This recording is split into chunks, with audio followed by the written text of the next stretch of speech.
الحمد لله رب العالمين. الحمد لله رب الشاكرين. الحمد لله على نعمة الإسلام. الحمد لله على نعمة الإيمان.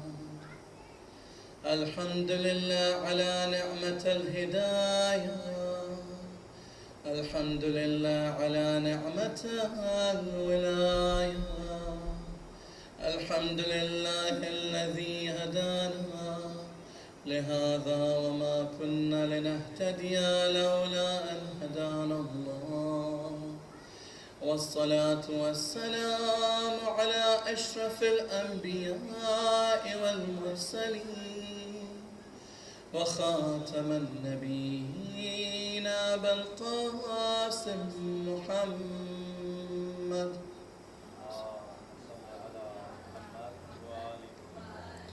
وعلى آله الطيبين الطاهرين والمعصومين المظلومين.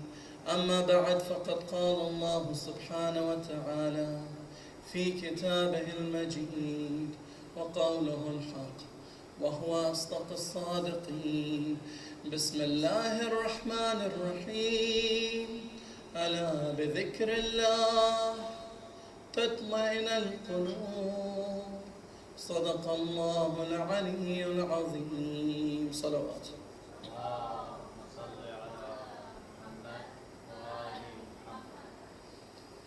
Assalamu alaikum. Today a very important topic, the topic of depression. We have many people tuning on online as well. And inshallah, we will cover this topic from a few different ways. Firstly, we'll discuss what is depression.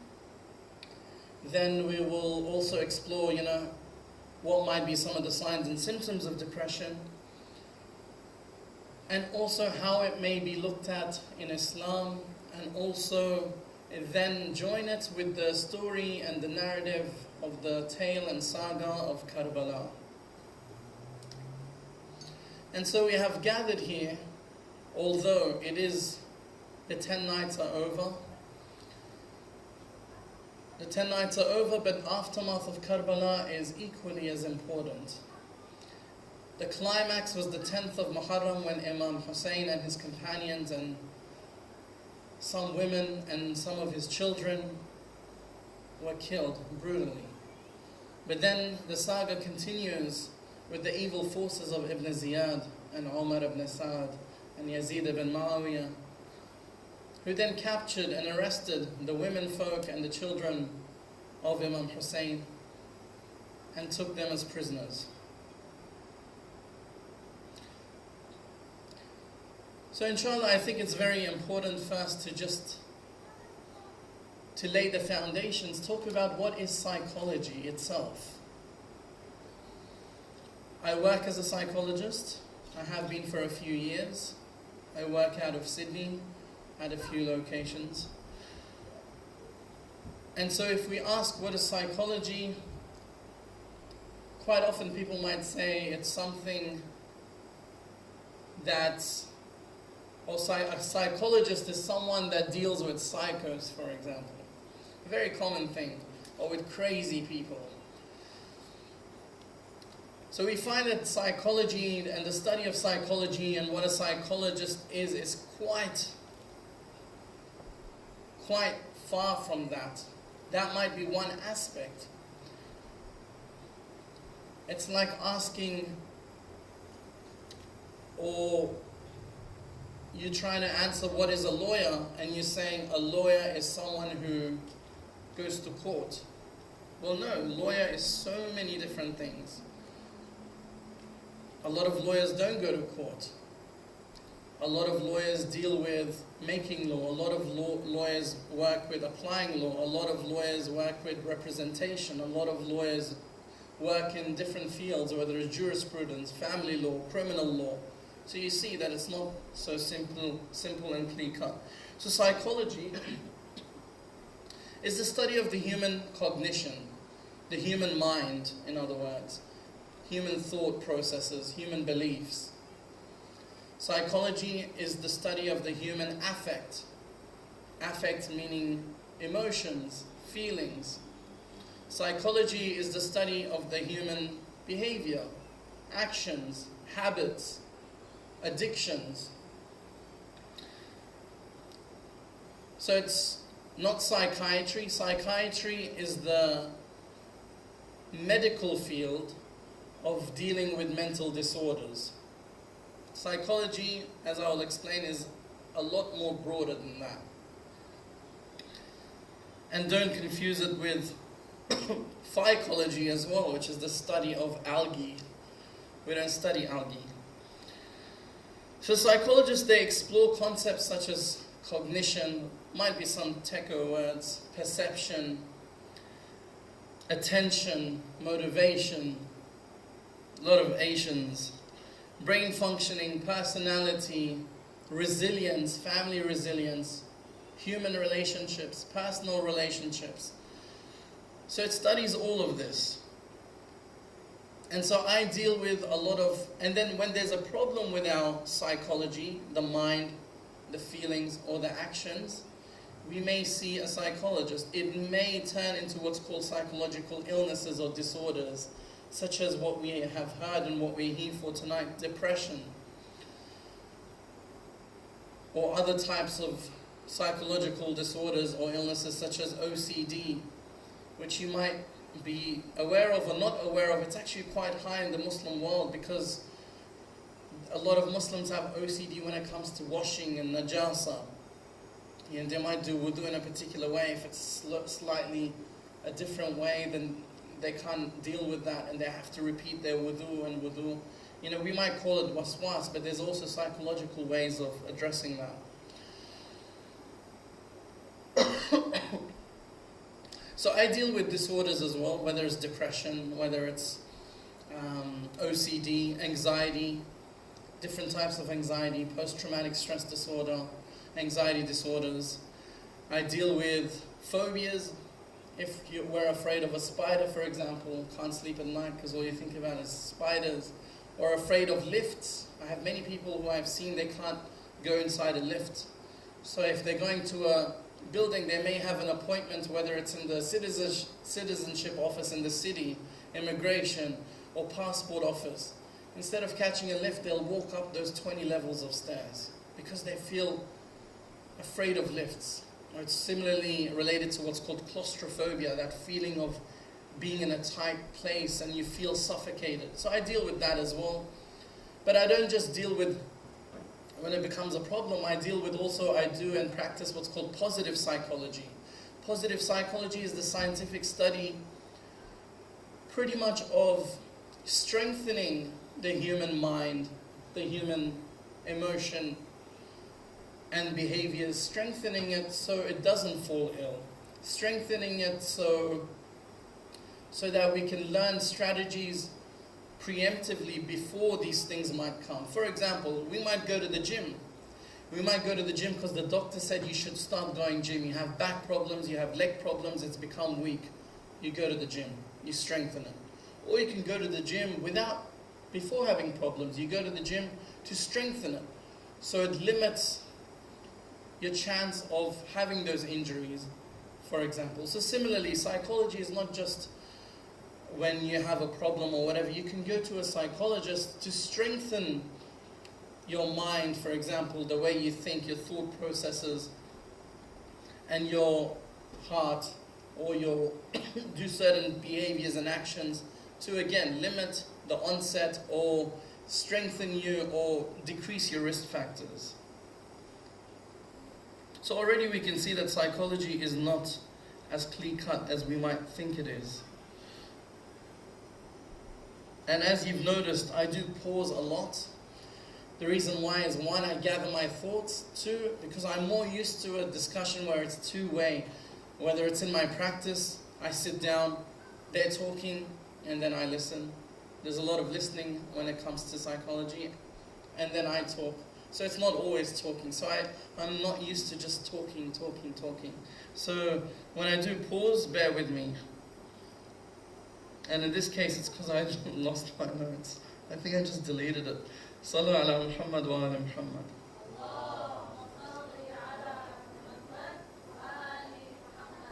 Yep, found it in the trash section. I don't know how that happened. Okay. Oh God, technology.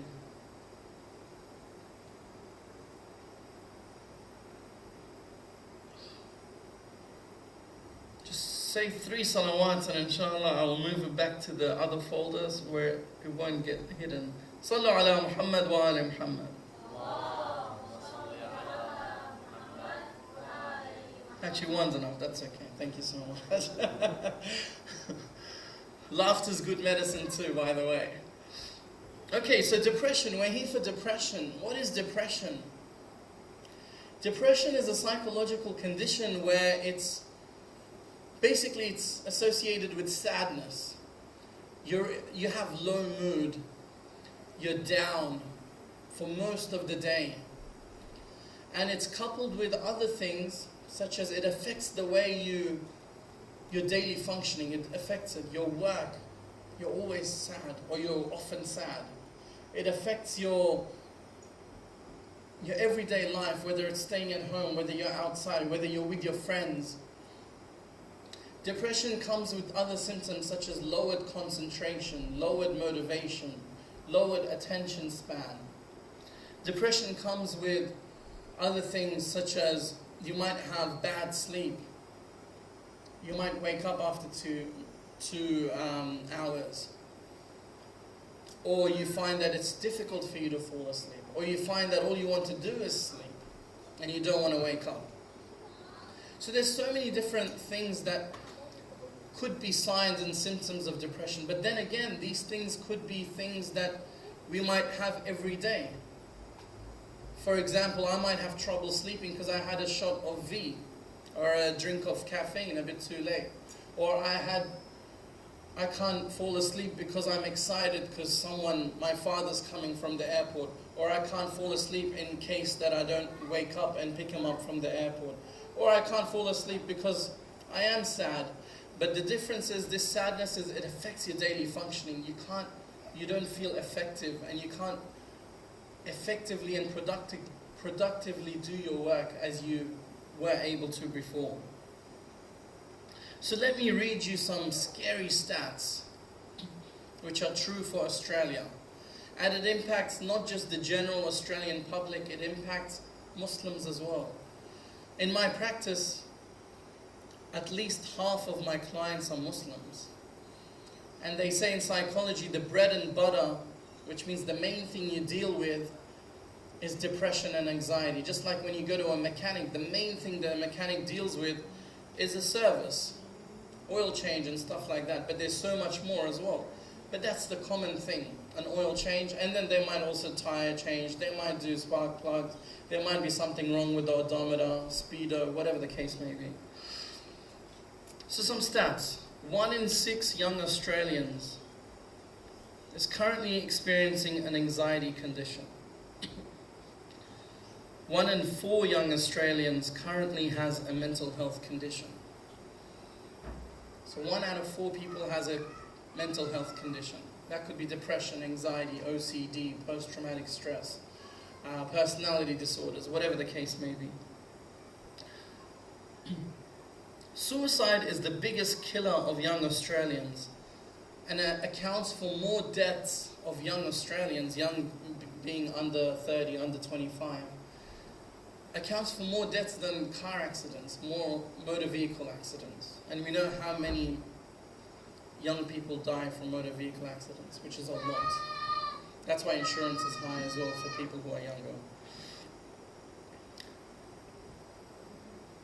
Young people, concern about mental health among young people is growing. Young people see mental health as more of an important issue than things such as the environment, bullying, education, and employment. They see it as more important these days. 1/4 of young Australians say they are unhappy with their lives. 1 out of 4 young Australians, again, this involves Australian Christians, Muslims, atheists, agnostics, all of them. They say they're unhappy with their lives. So this is quite alarming for the general Australian public. I believe that the numbers for Muslims is quite low in comparison to the other populations, but still it's alarmingly increasing.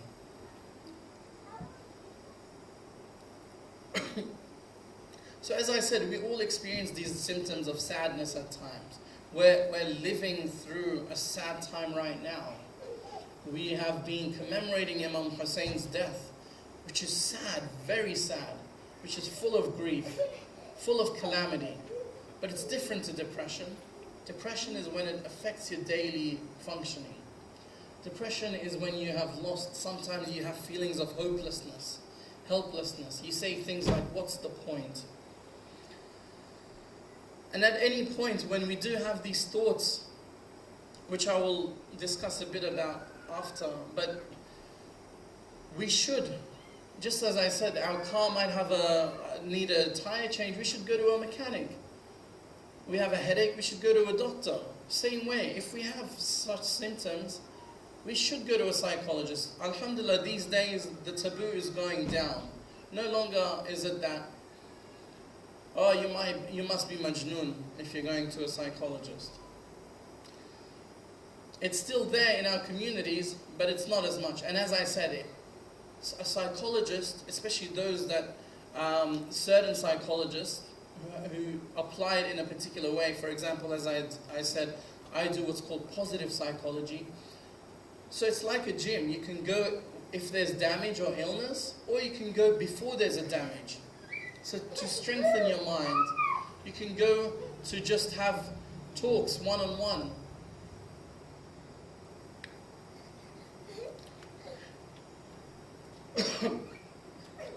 So why are people increasingly becoming unhappy? And there are many, many reasons. Scientists and psychologists say without a doubt there is a hereditary factor, genes. And what that means is, in your genes, it doesn't mean you'll definitely become depressed. It means you might be predisposed or more at risk of depression. Just like if your parents are tall, doesn't mean you'll 100% become tall, but you're more likely to be tall. If your parents are very skinny, you're more likely to be very skinny, but doesn't mean 100%. So then there's the gene factor. When it comes to genes, like from the parents, and say they've never experienced depression, would that say that it's come from a long time back? Or that you're still at risk or higher risk? Well, the genes is one aspect. There's other aspects as well. If your parents never had depression or whatever, and we do, it might not be because of genes, it could be the other issues which I'll talk about. Environmental factors, personal factors. So they say genes doesn't mean you will get, as I said, it puts you become more likely. So the other reason is environmental factors. Environmental factors meaning where you live. I live in Australia versus I live in Iraq. Which suburb in Australia do you live? How much money do you earn? What car you drive? What's your job? What's your income? That's environmental factors. And then environmental factors, scientists say and psychologists say that if you were to give a number, it only accounts for maybe 10% of why someone might develop something like depression. What's more of a factor is personal factors, such as your personal relationships.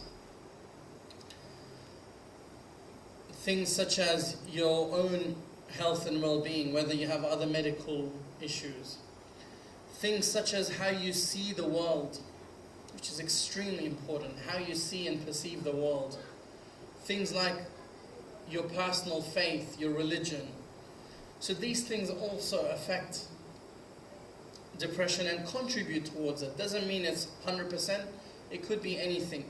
And quite often it is said that depression is triggered by a particular life event. Something might happen and then that triggers it, doesn't mean it causes it. Because of that, I guess, for example, this water is filling up, and then it needs one more drop of water, and then it'll tip. Doesn't mean that all that water caused it. It was that extra thing that made it, tip.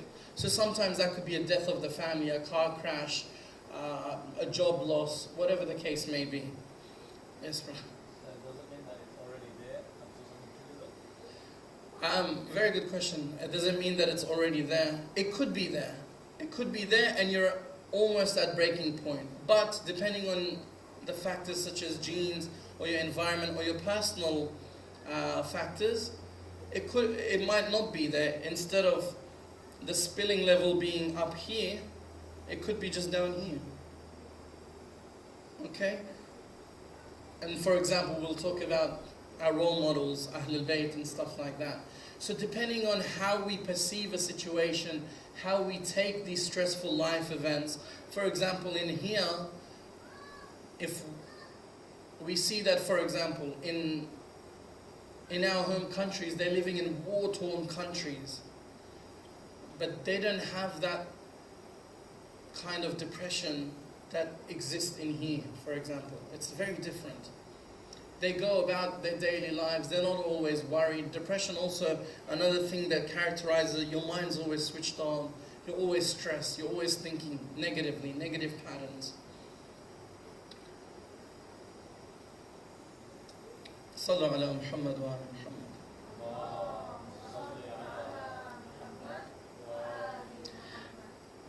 So we said personal factors, we said environmental factors, we said genes, but let's pinpoint some things that we might attribute the onset or the growth in depression to. One thing is that society has changed a lot. We were before in more communal environments. We were before, such as still our home countries, whether it's Iraq, Lebanon, Afghanistan, it's more communal. What does that mean? People are more interested in each other's affairs, not in a nosy way, which has always existed, but they're there more for well-being of each other. Personal relationships were stronger, whereas in here we find that it's more what's called individualistic societies. It's always about me, myself. For example, how often do we find our children eating dinner with the parents? Dinner is something everyone eats, right? Or breakfast. But quite often we find it's happening more by ourselves. So this contributes towards that kind of thing. Why? How? Because that support environment is becoming diminished. That relationship is becoming more just, hi, how are you, how was your day, and that's it. So that when you're having, for example, something simple, dinner by yourself in front of the TV, we as human beings are social creatures. We need social interactions. When we're by ourselves all the time, no matter what we do, some people are more, they like to be by themselves. That's their personality. That's a bit different. But generally speaking, we need human interactions. We need meaningful relationships. But this day and age, it's become very much me, myself, and I. And that's also reflected in the second thing, for example, technology. Technology is a beautiful thing, a wonderful thing. Imagine through technology, I don't have to shout. I can just talk this soft. And before, only a person that close to me could hear it without the microphone. Now, someone in Africa can hear me through technology. How incredible is that? This should make us turn grateful to Allah. But what has it done? We've used technology again to further make ourselves, for example, individualistic. That's why it's even the names of our gadgets these days are reflected by that. iPhone, meaning I, me, my phone. Everyone needs a phone these days. The iPad. I don't know what else there is in the i family. So these things can be used positively, but quite often we find that it's used negatively. Social media, Facebook, for example. How often do we spend on social media, Facebook, Twitter, whatever? Again, it's diminishing our social interactions. It's called social media, but it's actually very anti-social media. The way we talk with each other, instead of just chilling and sitting down with each other, quite often, even I find myself doing it. Someone in my family, whether it's my missus or my brother or whatever, they're just across the room, and it's better for me to text them. It's easier sometimes. So it's affecting us a lot. I call Facebook Faced of Time book. So we find that family, the social structures has changed. Technology has changed. And every psychologist you go to, when you have, for example, something like depression,